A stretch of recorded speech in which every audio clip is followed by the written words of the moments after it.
Settle in, and let the galaxy grow quiet around you. Lower the lights, slow your breathing.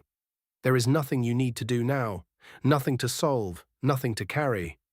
Just rest, and let me tell you a story so old, so vast, that it was already ancient 10,000 years before tonight. This is the Imperium of Man.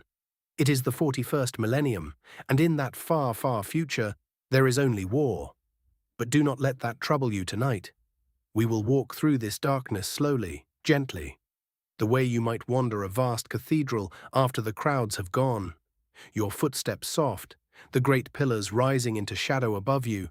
So breathe, and come with me, out past the moon, past the cold planets, out beyond the edge of everything you know, to a galaxy ruled by the dead and the dying, and by one undying man upon a golden throne.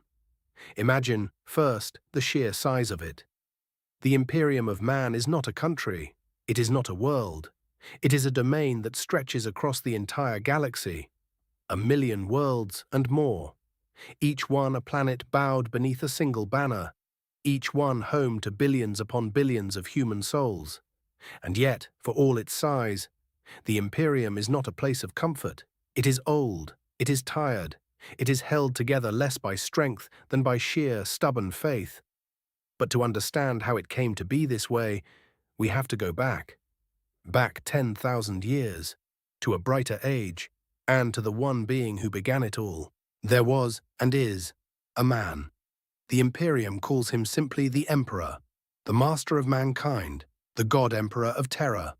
But long ago, before the temples and the prayers, before the wars fought in his name, he was something stranger and quieter than a god.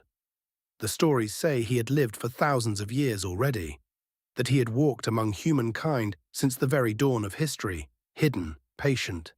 One immortal man, moving unseen through the centuries, watching his species rise and fall and rise again.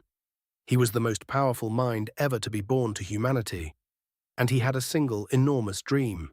He dreamed of unity. He had watched mankind scatter across the stars and then shatter into 10,000 warring fragments. He had seen humanity nearly destroyed by the things that live in the dark between the stars and by its own endless cruelty. And he decided at last to step out of the shadows and to build something that could not be broken. A single human imperium. One people, one purpose. A light strong enough to hold back the night. So he revealed himself. And he began. They called it the Great Crusade. From the cradle world of terror, the Emperor's armies went out into the galaxy, not to conquer at first, but to find, to reach the lost worlds of humanity, scattered and forgotten in the long dark centuries, and to bring them home. And he did not go alone. The Emperor had made sons, 18 of them, extraordinary beings, each one crafted to be a general, a leader, a demigod of war. The Primarchs. And from their bloodlines he raised great legions of warriors in transhuman armor, the first of the Space Marines, the Angels of Death. World by world, the crusade swept outward. Thousands of expedition fleets, a tide of banners and engines and light, reuniting a species that had forgotten it was one. For 2 centuries it burned across the galaxy, and for a brief, shining moment, it truly seemed that the long night might end, that humanity might at last be whole.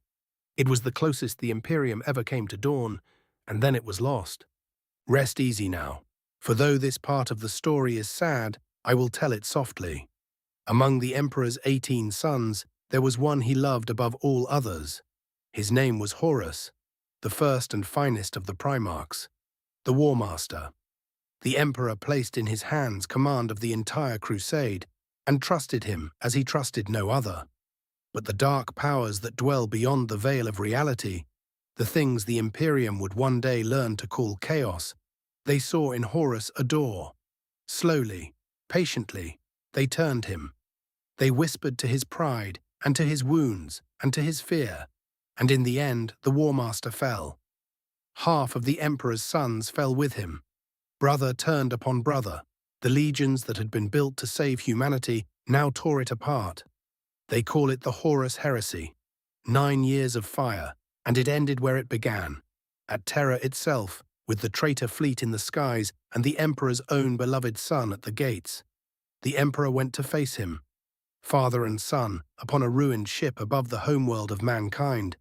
And though the Emperor struck Horus down, he was himself broken in the doing of it, mortally wounded. And so the Great Crusade ended, not in triumph, but in grief. But the light did not go out. Not quite. The Emperor's shattered body was carried back to the deep vaults of the Imperial Palace and placed upon an ancient machine of unimaginable complexity, the Golden Throne. There, suspended between life and death, he remains to this very moment. He cannot heal, he cannot rise, he cannot truly die. For 10,000 years he has sat upon that throne, a withering corpse that will not surrender its last breath, his mind still vast, still burning, still watching over the realm he made. From the Golden Throne, the Emperor casts a great psychic light across the galaxy, a beacon called the Astronomicon. By its light, the Imperium's ships find their way between the stars. Without it, the worlds of mankind would drift apart into darkness. But such a light has a price, a terrible one. Each and every day, 1,000 human psykers are gathered and brought before the throne, and their souls are burned away to feed the beacon. 1,000 lives, every single day, given quietly into the dark so that the rest of humanity might find its way home. This is the heart of the Imperium. Not a palace, not an army, but a dying god on a golden chair, sustained by endless sacrifice, holding back the night with the last of his strength. Now, the Emperor never wished to be a god. In his bright distant age, he forbade it. He told humankind that there are no gods, that faith is a chain, that reason and unity would be enough.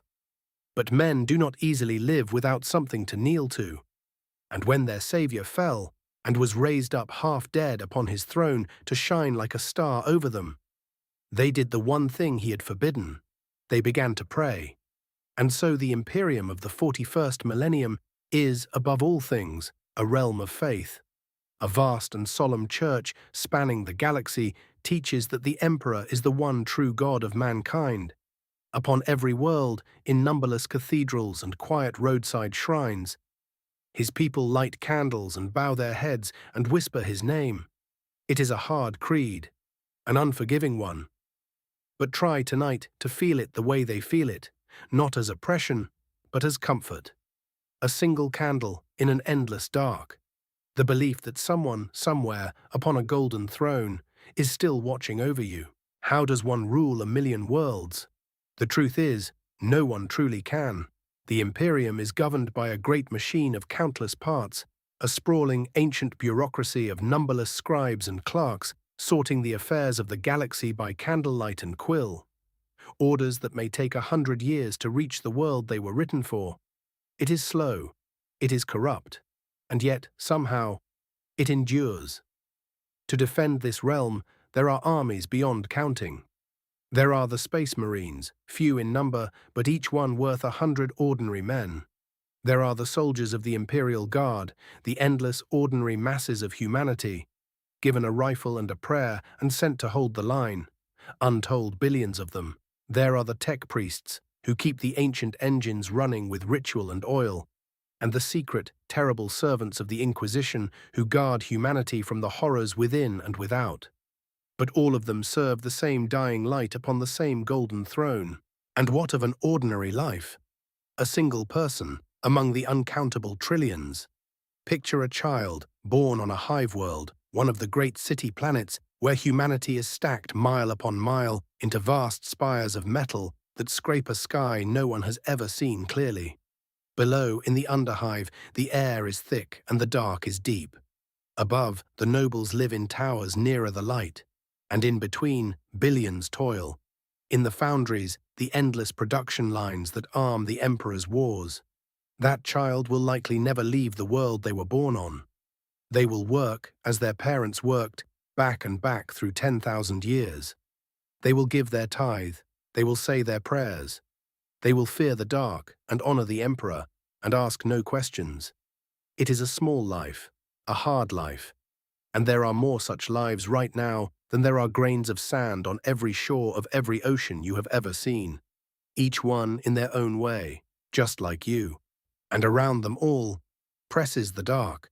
I will not frighten you with it tonight, but you should know that the Imperium is not alone in the galaxy and never has been. Beyond its borders, and often within them, wait the things that would see humanity ended. The cold gods of chaos, forever reaching into the minds of the living. The ancient and grieving Eldari, the brutal laughing orcs, the silent metal necrons rising from tombs older than mankind. And out beyond the galaxy's rim, the great devouring swarms of the Tyranids drifting closer with each passing year.